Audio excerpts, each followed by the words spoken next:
بسم اللہ الرحمن الرحیم۔ السلام علیکم ورحمۃ اللہ وبرکاتہ۔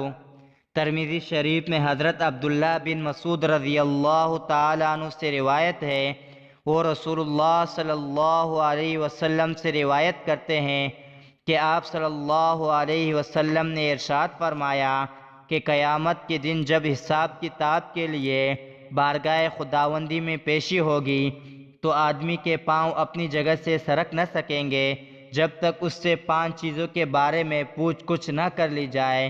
ایک، اس کی پوری زندگی کے بارے میں، کن کاموں اور مشغلوں میں اس کو ختم کیا، اور دوسری، خصوصی اس کی جوانی کے بارے میں کہ کن مشغلوں میں بوسیدہ اور پرانا کیا، اور تیسرے اور چوتھے، مال و دولت کے بارے میں کہ کہاں سے اور کن طریقوں سے اور کن راستوں سے اس کو حاصل کیا تھا، اور کن کاموں اور کن راہوں میں اس کو صرف کیا، اور 5واں سوال یہ ہوگا کہ جو کچھ معلوم تھا اس پر کتنا عمل کیا۔ حضرت ابو قتادہ رضی اللہ تعالیٰ عنہ سے روایت ہے، وہ بیان کرتے ہیں کہ میں نے رسول اللہ صلی اللہ علیہ وسلم سے سنا، آپ صلی اللہ علیہ وسلم فرماتے تھے کہ جس بندے نے کسی غریب تنگ دست کو مہلت دی یا اپنا مطالبہ کل یا اس کا جز معاف کر دیا تو اللہ تعالیٰ قیامت کے دن کی تکلیفوں اور پریشانیوں سے اس بندے کو نجات عطا فرمائے گا۔ مسلم شریف۔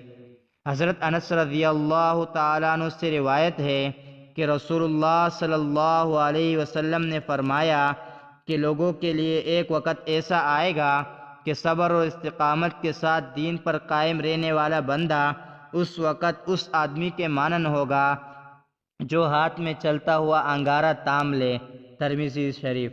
مطلب یہ ہے کہ ایک وقت ایسا بھی آئے گا کہ فسق و فجور اور خدا فراموشی ماحول پر فضا پر ایسے غالب آ جائے گی کہ خدا اور اس کے رسول کے احکام پر استقامت کے ساتھ عمل کرنا اور حرام سے بچ کر زندگی گزارنا اتنا مشکل اور صبر آزما ہو جائے گا جیسا کہ جلتا انگارہ ہاتھ میں تام لینا۔